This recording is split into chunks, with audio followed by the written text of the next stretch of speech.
Welcome to the Empowerment Hour, a podcast dedicated to the woman ready to take charge of her life, live in her purpose, and be unapologetically authentic. I am your host, Nancy Ruffin, award-winning author, mommypreneur, and the self-proclaimed Latina Oprah who is dedicated to helping women unleash their power, discover their purpose, and live up to their fullest potential.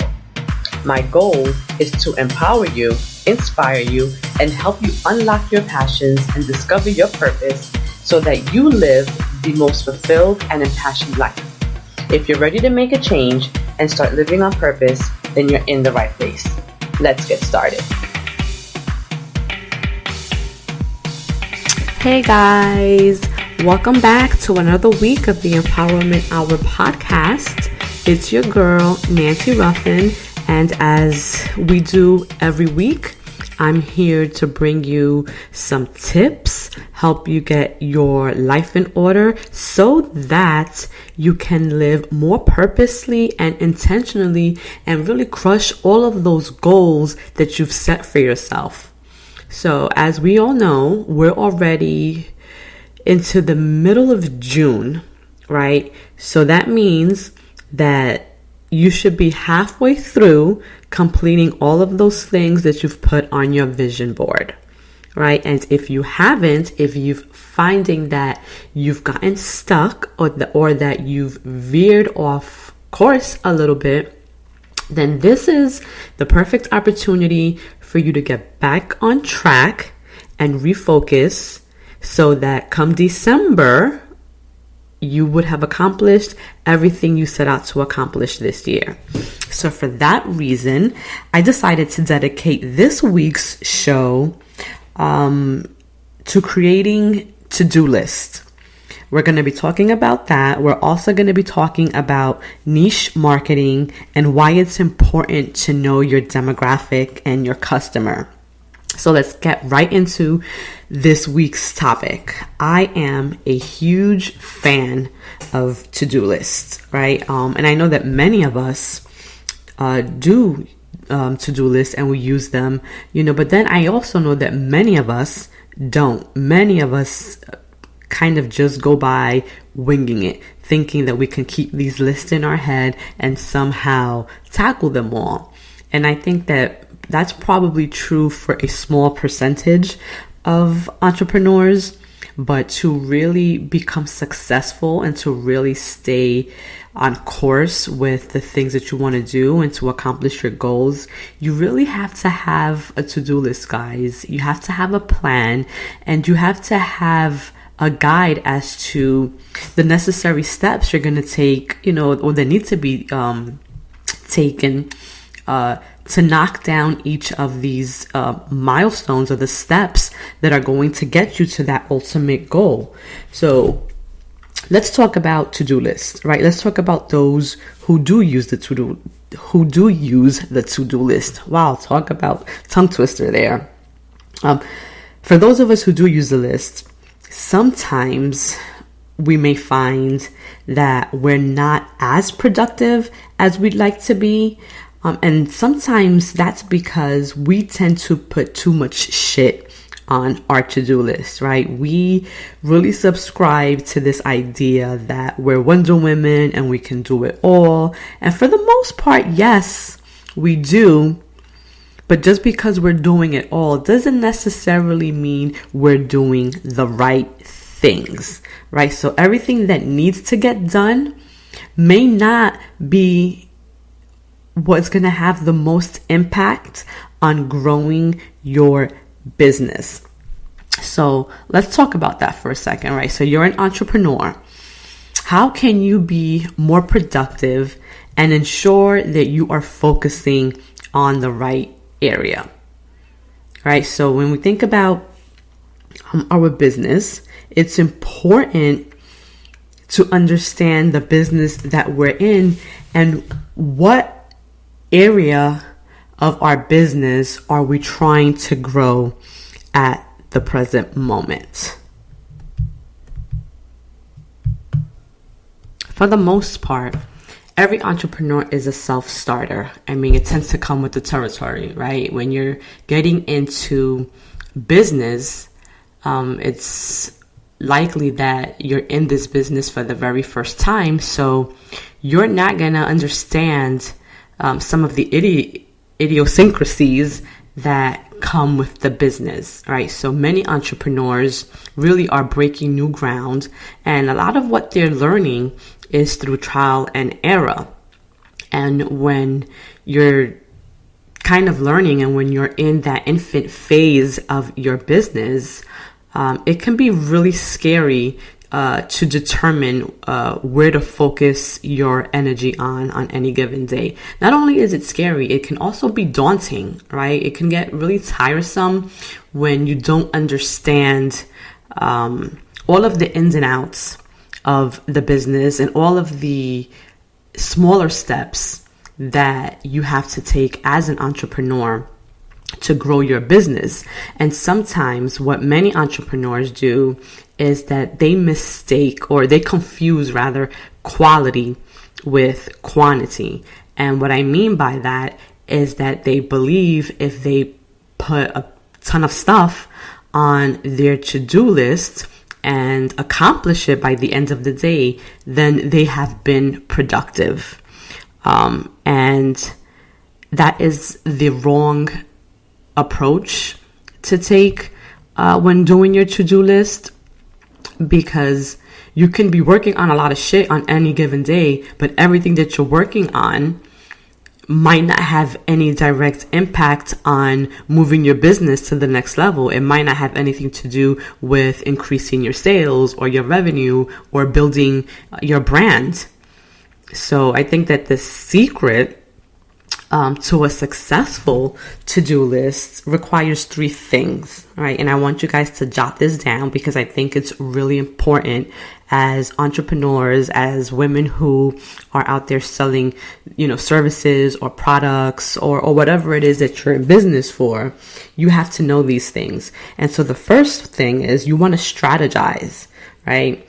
And what I mean by that is that you have to focus on the most critical and most impactful tasks related to your business. So the things that are going to provide you with the most benefit and I guess the most return on investment, and your investment for this is your time and the effort and energy that you're putting towards completing the task, right? So the thing that's going to reap the most benefits for you as it relates to your business. Those are the things that you really should be focusing on and putting on your daily or weekly to-do list. Secondly, you need to look at those items and then prioritize, right? So you may have 3 things that are really critical, but you have to be able to identify which one is first, which one is second, which one is third. And then you work on each of those tasks according to the priority order that you've assigned to them.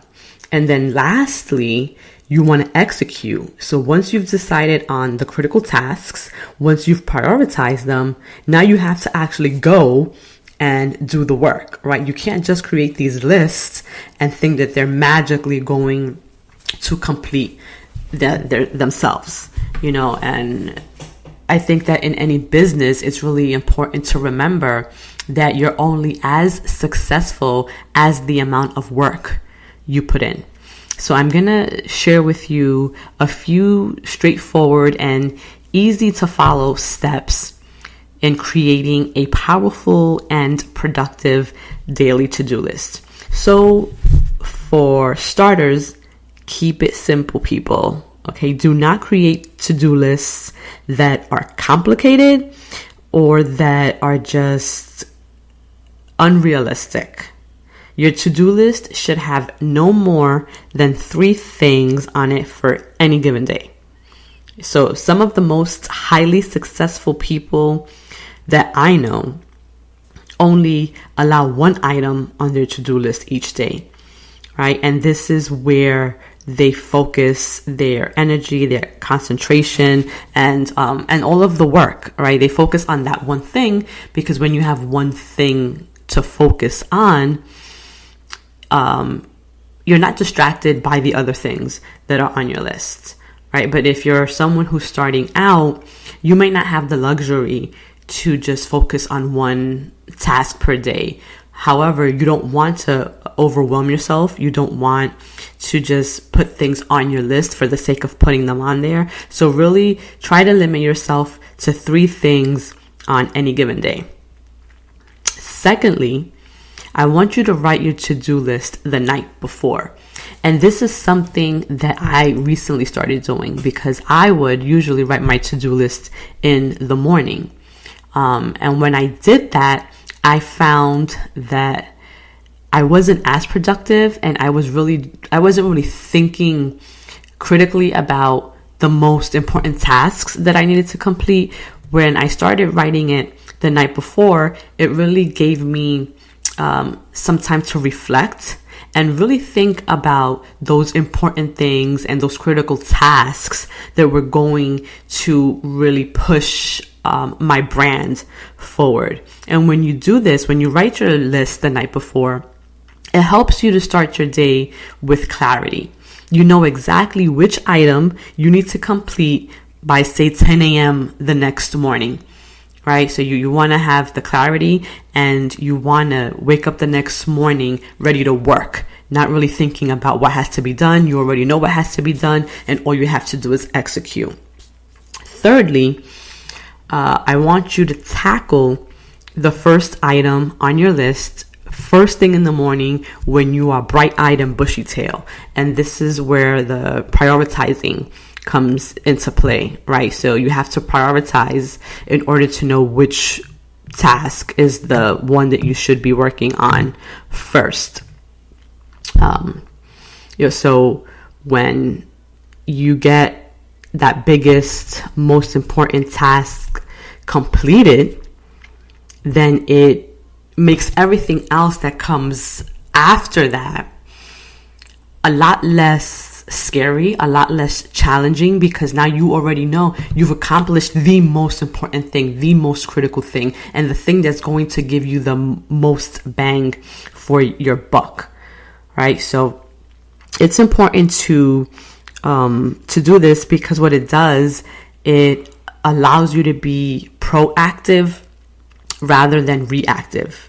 And what I mean by that is that you really need to learn how to make yourself and your goals a priority.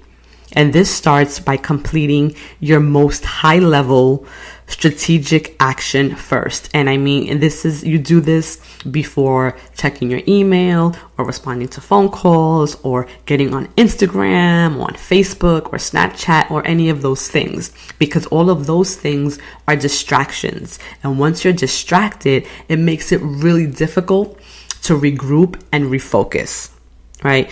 People, technology, emails, all that other business related stuff will always be there, and more often than not, it's just distracting you away from the work that you really should be doing and focusing on.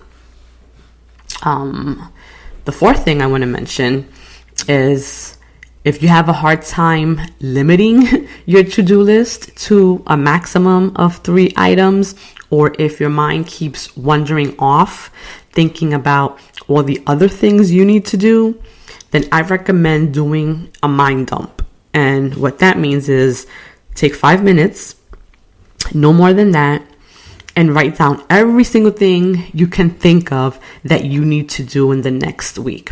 Now, this can be personal or professional. Write it all down just to get it out of your head, just so that you can stop thinking about it, just so that it can stop being a distraction, right? Then I want you to take that list and just put it away. This is not your to-do list, right? This is just a data dump, right? It's a psychic release. It's just you getting all of those thoughts that are running rampant in your mind out of your head. Your to-do list is the list of your 1 to 3 most important items that you've identified as priorities and you created the night before. Refocus on this list after you do your mind dump. And by putting that mind dump list in a drawer and forgetting about it, you've allowed yourself want to release it, but then you've also allowed yourself to kind of refocus back on the task at hand, right? Because if you aren't taking action on any of those items, worrying about them is pointless. It's just wasting your energy. So get them out of your head, put them on paper, and then next week, when it's time, to really work on them, you've already have them on paper and you've already started thinking about the things or the actions that you have to take to complete those things. But you don't want to lose the synergy or the energy for your current to-do list.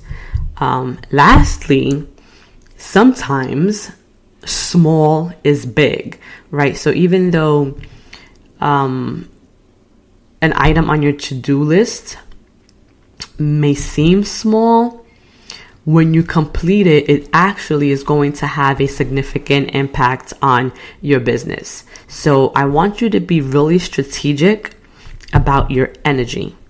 Occasionally, a small task that doesn't seem to be highly strategic will start to take up an incredible amount of space in your head, right? And maybe you haven't put this item on your to-do list before because it's not one of the 3 most important tasks to move your business forward. But over time, if you notice yourself thinking about this one small annoying thing because it's really bothering you, then maybe in order to release it, maybe then you focus on it and you get it out of the way. That way you release or you clear out the space in your head and you're not as distracted by that thing. For many of us, we tend to harp on things sometimes, and it's no fault of our own. It's just how we're made up, so it's important to identify these things about ourselves and then take the appropriate action so that those things don't hold us back from moving forward. So that's really my spiel on to-do list. But before we move on to the next topic, I really want to share with you some really great apps that you can use on your smartphone to help you with your to-do lists. There's 2 that I personally use that I think are really great. One of them is Trello, Trello, and the other is Todoist, and this is one word, so it's Todoist.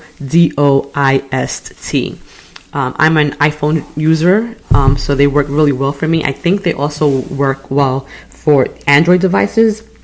Then there's 2 other apps that I've read that are really good. I haven't personally used them, but they've gotten pretty good reviews, and they are Anydo, ANY.do, and the other is Wunderlist, WNDERLIST, and all of these apps are free. So don't say I didn't hook you up. Don't say I didn't give you the plug, right? So you can use these apps for your phone. And of course, you can always use traditional to-do lists on paper. You can use your notes app if you have one to kind of just jot things down.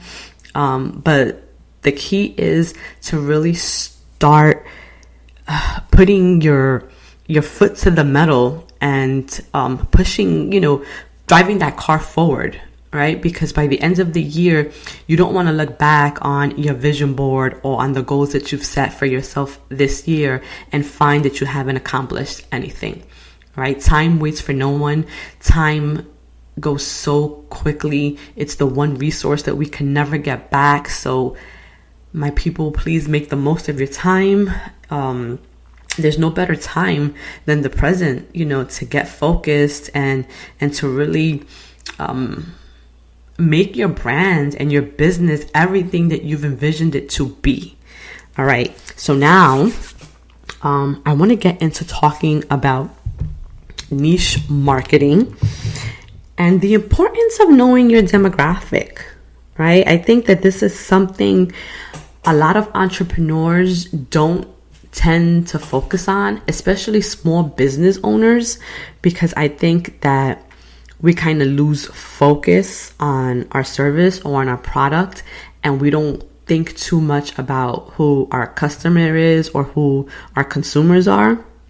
And I think that it's really important to carve out a niche for yourself and for your business, because that is how you're really going to grow and expand. So for those of you who may not be familiar with niche marketing, a niche really is just a focused, targetable part of a market, right? And your business or the service that you provide should be focusing on a specific customer or consumer's needs. A need that cannot be addressed or fulfilled or their problem solved by anyone else. You want to be the expert that these people are coming to, that your clients, the customers are coming to. So your niche is the service you specialize in offering to your target market, right? I said a lot there, so let's talk about that. So you've created a business, right? And you're either selling services, products, or both. But who are you selling to, right? Who is your target audience? Are you just selling to everyone and hoping that someone buys your service? Or have you really catered your business, your product, your service to a specific group of consumers, right? Let's take myself for example. I know, I can tell you what I know and what I know well. I know writing. I know the craft of writing. I also know what it is to be a full-time mom, wife, career woman, and then woman who is also trying or who is in this navigate this entrepreneurial space, right? And so I'm in the business of helping women discover or rediscover their purpose, their passions, and then taking the necessary actions to fulfill those passions and to act on their purpose, right? And I've done a lot of work myself in this area. And what I know for sure, unequivocally, without a doubt, is that when you believe in yourself, when you are clear on who you are, and when you step into fear, you are unstoppable. And so my business is helping women get to that place. And so when I market myself and when I market my services, my niche market, my demographic is the 30 to 40-year-old woman who is at a turning point in her life. She's really looking at the next phase in her life, whether that be transitioning into a new career, whether that be transitioning into the role of a wife, because in the 30s, your 30s is when you're potentially looking to get married, you're becoming a mother. So women who are transitioning into new phases of their life and are not clear on how to integrate all of the dynamics of being a woman and what that looks like for them. So I help them kind of navigate through that space. And I can do that because I am living it.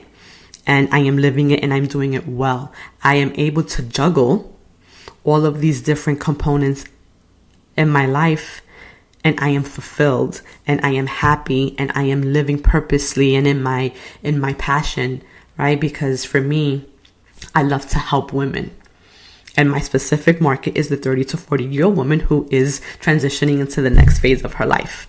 So I'm really clear on who my audience is, who my demographics are. And so you have to be as clear about your audience. You can't market yourself as a makeup artist one week, and then the next week you're selling bundles of hair, and then the next week you're a motivational speaker, then the week after that you're an artist and you're a writer and you're a blogger and all of these things. Because what happens then, you don't gain the trust of your customers, because then they're going to be confused. They're going to be like, well, what the hell is this person selling? Like, who is she and what does she do? And someone who is focused in so many different areas can't really give you the expertise that, you may be looking for. I mean, at least I know for myself, if I'm looking to purchase a service, or if I'm looking to someone, for example, to work with to improve my social media presence, I want to work with a social media strategist, someone who is focused on social media and has grown their own social media and the social media of others, right? So if I have a person who says that they do that, but then they're doing, something else that's not consistent with that. So for example, they're marketing themselves as the best hairstylist or colorist. Is like, well, what are you? Are you like a hairstylist, or are you really a social media strategist, right? So you have to be clear on who you are, the services that you're providing, and the customers and the audience that you want to attract. Because truth is, you can't be everything to everyone. So the more narrowly you can define your target market, the better. And this process is what's known as creating a niche. And it really is the key to success for small businesses and even big companies. When you think about, Walmart and Tiffany's, for example, they're both retailers, right? But they have very different niches. When you think of Walmart, you think about bargains and price cuts and, getting things at a really low cost.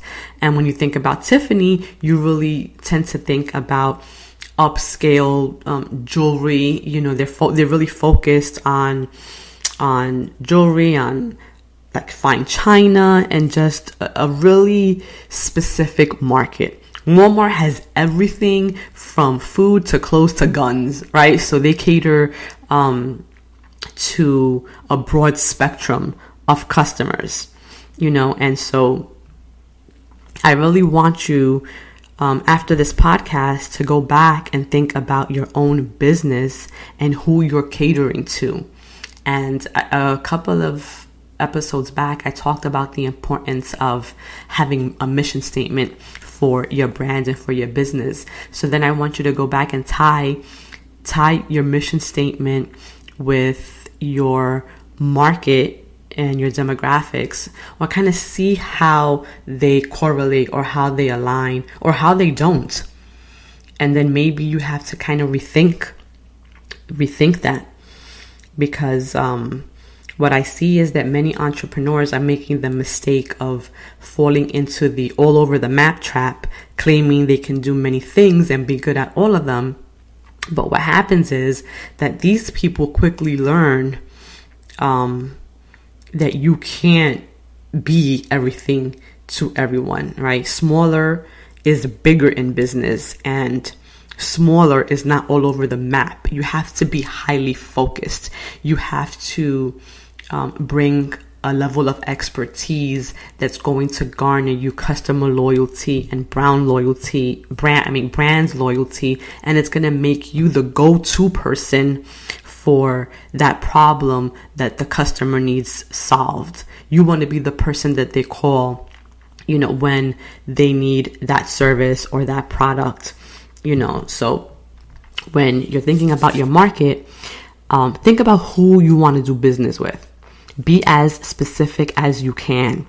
Identify the geographic range, the types of customers, or the types of businesses you want to target, right? You have to understand that you're not going to be able to do business with everybody. So you have to identify who you want to do business with, because if not, you're going to risk exhausting yourself and confusing your customers. Second, you have to be focused, right? You have to clarify what your business is, what your product is, what it is that you want to sell. Remembering that A, you can't be all things to all people, and B, smaller is bigger, right? Your niche isn't the same as the field in which you work. So for example, a retail clothing business is not a niche, but a field. A more specific niche may be maternity clothes for executive women. So see where I'm going with that? It has to be focused. You have to be specific. So I guess to begin this focusing process, you can start by using some of these techniques. So if you don't have a pen and paper, get one now. 1, make a list of the things you do best and the skills necessary, or the skills that you need to do each of them, right? Next, list your achievements. Identify the most important lessons you've learned in life. Look for patterns that reveal your style or approach to resolving problems. Because remember, as an entrepreneur, you're in the business of solving problems. This is why you want customers to come to you. This is why you're selling products, services, because you're solving someone's problem, right? So your niche should arise naturally from your interest and experience, because those are the things that you're going to be an expert in. So for example, if you've spent 10 years working in a consulting firm, but also spent 10 years working for a small family-owned business, you may decide to start a consulting business that specializes in small family-owned companies, right? So that's where you're marrying two things that you know really well and combining them into one. Lastly, you have to create synergy, right? So at this stage, the early stage, the focus stage, when you're trying to discover what your niche is, it should begin to take shape as your ideas and your customers' needs and wants coalesce to create something new, right? So there has to be a synergy there, a natural synthesis between what your ideas are and the problem that you're trying to solve for your customers and or clients. So a good niche has these 5 qualities. 1, it's going to take you where you want to go, right? In other words, it really conforms to the long-term vision for your brand, for your company, for your business. 2, somebody else wants it, right? So there's going to be a need for the service or the product that you're providing, right? Customers want it, right? That's the whole point. You want your customers, your clients to want that thing that you're selling. 3, you've taken careful planning of your niche. You've really thought about it. You're focused on it. You're really clear on what that niche is. 4, it's one of a kind, right? So although there may be other businesses or other brands that are similar to yours that may be doing what you're doing or selling the products that you're selling, what makes yours unique is whatever quality you bring to that, right? So that this is where authenticity is crucial and so important. And it's something that I talk a lot about in almost every podcast that I have done. You have to be authentic. You have to bring your own flair, your own personality, your own touch to your business and to your brand. That is what's going to make it one of a kind. That is what's going to make it stand out. And it's what's going to keep your customers coming back to you. If you try to copy someone else and try to mimic what someone else is doing, you are not going to be successful, because it's not going to work for you. The only way you're going to be successful is by being true to who you are, the experiences that you bring, and the expertise that you bring into your business. And lastly, it evolves. It allows you to develop different profit centers, different value streams, while still retaining that core business, while still holding true to your mission and your core business model. And that's what you want, because that's what's going to give you long-term success. You want a niche and a business that's going to allow you to grow and evolve, but it's not going to take away from the value and the expertise that you bring. So, I know we covered a lot in this episode, but I think that these were all really important points to talk about, especially for entrepreneurs that are just starting out, because I think that a lot of times we get caught up in the glitz of being a business owner. We like how it sounds. Yes, I'm an entrepreneur. But often we don't take the time to really sit and think about the important parts of building our business and building our brand and ensuring that we can create something that's sustainable in the long run. So I hope that these tips were useful for you. If you have any specific questions, I'd be more than happy to answer them. You know how to reach me. Hit me in my DM. You can shoot me an email. So go out there, think about your niche market, start working on those to-do lists, and crush some goals.